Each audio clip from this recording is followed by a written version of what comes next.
Welcome back, mystery lovers. Today's case is going to keep you on the edge of your seat. The case of Kristen Smart. Kristen Denise Smart was born on February 20th, 1977, in Augsburg, Bavaria, West Germany. She was raised by her parents, Stan and Denise Smart. When she was young, the family moved to Stockton, California. She is the oldest of 3 children. Kristen's mother, Denise, often called her a dreamer. Kristen loved the ocean and had an adventurous spirit. She was truly passionate about experiencing life. Kristen graduated from Lincoln High School in Stockton in 1995. Before college, she worked as a lifeguard and a summer camp counselor at Camp Mokulea in Hawaii. In 1996, Kristen enrolled at California Polytechnic State University in San Luis Obispo, California. She was ambitious but indecisive. Kristen initially enrolled at Cal Poly to study architecture because she loved to draw, but later changed her major to communication studies. Denise said that Kristen wanted to travel the world as a reporter.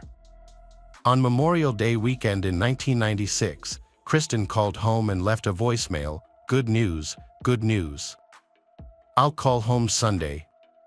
Kristen was in regular contact with her family every Sunday. That day, Kristen had attended an off-campus birthday party that Friday night. Her friend, Margarita Campos, recalled taking her there. Margarita said Kristen seemed a little upset that Margarita couldn't join her that night. Margarita's last words to Kristen were to be careful. Kristen was wearing a gray cropped t-shirt, black shorts, and red Puma sneakers. As the party was winding down, at 2 a.m., classmate Tim Davis found Kristen unconscious on the grass nearby. He and another classmate and acquaintance of Kristen's, Cheryl Anderson, helped her walk back to the school dormitory. Paul Flores then approached Kristen and offered to help her get back to her dorm, saying he was leaving the party. Paul, Kristen, and Cheryl returned to campus, and since Davis lived off campus, he could not accompany them. Once the 3 of them were alone, Cheryl began to notice Paul's strange behavior. She noticed the many unexpected stops along the way and the way he interacted with Kristen. While walking, Paul would frequently hold Kristen around the waist, and Kristen would also wrap her arms around his neck. This made Cheryl even more curious, especially when Paul suggested that Cheryl walk ahead while he and Kristen tried to catch up. Cheryl eventually went her own way, but not before reminding Paul to make sure Kristen returned safely. Paul claimed that he had dropped Kristen off at the intersection of the hallways leading to both of their dorms. It was around 2:30 a.m. on May 25, 1996. Kristen Smart was never seen again. When Sunday passed without a call from Kristen, Kristen's roommates and neighbors thought something was wrong. They contacted the university police department to report Kristen missing, but no report was filed. Concerned, they called Kristen's family and the San Luis Obispo Police Department. 5 days after Kristen went missing, Paul was interviewed by UPD investigators. Paul said that the 2 had gone their separate ways at the intersection. However, investigators quickly noticed Paul's black eye. When asked about it, Paul explained that he had injured it during a basketball game. But a friend later disputed this story, stating that Paul's black eye had appeared before the basketball game. Paul told the friend that he didn't know how he got the black eye, he just woke up with it. A month later, Paul was interviewed again and confessed that he had lied about the black eye incident. This time, Paul said that he had hit his eye on the steering wheel of a truck. However, when questioned further, Paul admitted that this story didn't make sense either. He said he was in the truck at about 2 a.m. on May 27, 1996, and was installing a car radio because he was selling the truck. A search for Kristen began. Search dogs were used on June 29, 1996. 4 dogs trained to search for human remains were used individually to search for clues at the dormitory. Santa Lucia Hall. Each dog was sent to room 128, Paul Flores' room. The dogs showed no interest in the room, except for the corner of a mattress. Dog handler Carta Adela Morris said the dogs can detect the slightest physiological changes. During the search, their reactions suggested a high probability that there was a body in room 128. Another handler also recalled her dog's behavior while searching room 128. The dog searched the left side of the room several times, and Tori's behavior and strong reactions suggested that she had picked up the scent of something, but was still searching for its source. Although Paul Flores remained the prime suspect, no formal charges were ever filed. During that time, Paul Flores continued to live his life freely, although he was suspected by the police. From 1996 to 2007, the investigation continued, and searches were conducted at every possible location, including 4 properties owned by the Flores family. However, none of these searches yielded positive results. On the advice of his attorney, Paul Flores decided not to answer any questions by exercising his Fifth Amendment right against self-incrimination. A person who invokes this provision has the right to remain silent and is not required to provide information that could incriminate them. During his 1997 deposition, Paul exercised this right and remained silent. This made it difficult for investigators, especially attorney James R. Murphy, as they were unable to find any new leads. Despite the overwhelming evidence linking Paul to the case, former Sheriff Ed Williams also admitted that he did not see a way to close the case. Paul's silence frustrated the authorities. The Smart family filed a wrongful death lawsuit for Kristen. However, the court decided not to proceed with charges. Kristen's case remains under criminal investigation. Paul and his family have refused to publicly address Kristen's case or the allegations against them. A roommate of Paul's, Derek C., said Paul joked about Kristen's disappearance. However, these allegations remain speculative as Paul has hired a lawyer to defend himself from further questioning. 6 years after her disappearance, Denise Smart said it was a difficult time. A longtime case follower, Chris Lambert, who was 8 at the time, was haunted by Kristen's disappearance. As he grew older, he wondered why the case of Kristen were still no answers. In 2018, Chris quit his job to create a podcast about the case full-time. With no formal training in law or journalism, he was driven only by his passion for finding answers. In 2019, Chris visited Kristen's memorial on her birthday and decided to wait to meet someone willing to talk about Kristen. Chris met Kristen's mother and began talking to her about her daughter. From there, Chris and the Smart family built a strong relationship and worked to bring Kristen's story to the public through the podcast, In Your Own Backyard. The podcast began as a local series but quickly went national and garnered over 11 million downloads. The core of the podcast follows the case of Kristen Smart and her disappearance from campus. Chris has a unique ability to get people to feel comfortable sharing information with him. He has interviewed many people who have been involved in the case to varying degrees. Chris is especially interested in witnesses who are reluctant to speak or have been ignored by investigators. He has uncovered many allegations that have been speculation for years. An interview with an Australian exchange student brought to light a possible fight between Kristen and Paul. According to Chris, the student allegedly saw Kristen fighting with Paul on the night of her disappearance. During the investigation into Kristen Smart's disappearance, several theories emerged.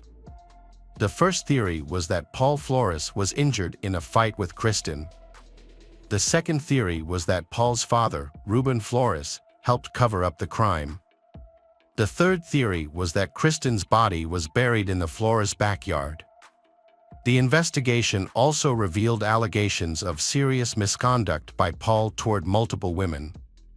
Women who had attended school or worked with Paul reported his excessive flirting and excessive drinking. Several women accused Paul of sexual or physical assault, including harassment and controlling behavior. Chris attempted to contact Paul for an interview, but was unsuccessful. An interview could have cleared up some of the loose ends and given Paul a chance to address the allegations against him. However, Chris has not contacted Kristen's family. San Luis Obispo Police Chief Parkinson praised Chris for his work in helping to advance the investigation into Kristen Smart's disappearance. Chris created a compelling, well-done podcast that drew people to the case. Parkinson noted that going public with the story convinced several people involved to come forward, which had a significant impact on the investigation. Denise Smart also thanked Chris for his hard work, saying that the podcast had created an opportunity for people to come together to seek the truth. She also thanked Sheriff Parkinson for helping to keep the case fresh since he took office in 2011. Although the Flores family has remained silent, the investigation and podcast have shaken their confidence. On January 29, 2020, 2 trucks owned by Paul Flores were presented as evidence. Then, on February 5 of that year, authorities executed search warrants at 4 different locations, including a home in Los Angeles. During the search, Paul Flores was briefly detained. On April 22, 2020, the Los Angeles Times reported that a search warrant was executed at Paul Flores' home in San Pedro, California. The search resulted in the recovery of several items of evidence, including date rape drugs and videos showing Paul Flores sexually assaulting young women. Paul Flores was subsequently arrested on February 11, 2021, in Palos Verdes, Rancho, California, on suspicion of being a felon in possession of a firearm. In March of that year, a search warrant was issued at the home of Paul's father, Ruben Flores, and police used dogs and ground-penetrating radar to search the property, and an older Volkswagen was towed away for evidence after the dogs conducted the search. On April 13, Paul and his father, Ruben, were arrested by the San Luis Obispo County Sheriff's Department in connection with Kristen's case. Paul and Ruben were charged in the case involving Kristen. Paul was charged with murder, and Ruben was charged with accessory after the fact. Due to the statute of limitations, Paul was able to escape the sexual assault charge but still faced a first-degree murder charge for allegedly killing during attempted rape. In September 2021, a judge declared the case sufficient to go to trial in April 2022. However, the trial was postponed and moved to Monterey County. On July 18, 2022, Paul and Ruben's trials began simultaneously but with 2 separate jury groups. In his opening statement, Deputy Prosecutor Chris Pavril described Kristen as a young person who had been cruelly treated and taken too soon. He said Kristen's family was suffering from the unknown whereabouts of their daughter and blamed Paul Flores for this. The deputy prosecutor also presented evidence found at Ruben's home that showed both Paul and Ruben were responsible for Kristen's death and the disposal of her body. However, Paul's defense attorney, Robert Sanger, questioned the veracity of this evidence. He said it was a tragic situation that Kristen's body was never found and there was no DNA evidence. He stated that people believed she was dead, but there was no concrete evidence of what happened to her after Paul left her at the dorm. Since July, Paul Flores' trial has attracted public attention as multiple allegations of harassment and violence have been made. Several women have come forward to accuse Paul Flores of inappropriate behavior, including 2 women who call themselves Rondado and Saradu. Both women alleged that they met Paul Flores and then felt unusually lethargic, leading to memory loss. When they woke up, they said Paul Flores had abused them. Their detailed and emotional testimony brought jurors to tears, forcing Judge Jennifer O'Keefe to call a recess. In addition, testimony regarding the search of Ruben Flores' home also moved another juror to tears. Investigators and experts also attended the trial, providing more details about the case. Judge O'Keefe said the trial would be long and difficult, and jurors would likely be emotional at times. One of the key pieces of evidence presented at the trial was Jennifer Hudson's testimony. She said she met Paul Flores when she was 17 and that he told her that he had buried Kristen Smart under the slope in his backyard in Hawasna. This was one of the most important pieces of evidence presented at the trial. Paul's defense attorney questioned Jennifer's testimony and highlighted her recreational use of drugs and alcohol, calling into question her credibility. The attorney suggested that she was being dishonest in her answers to the question.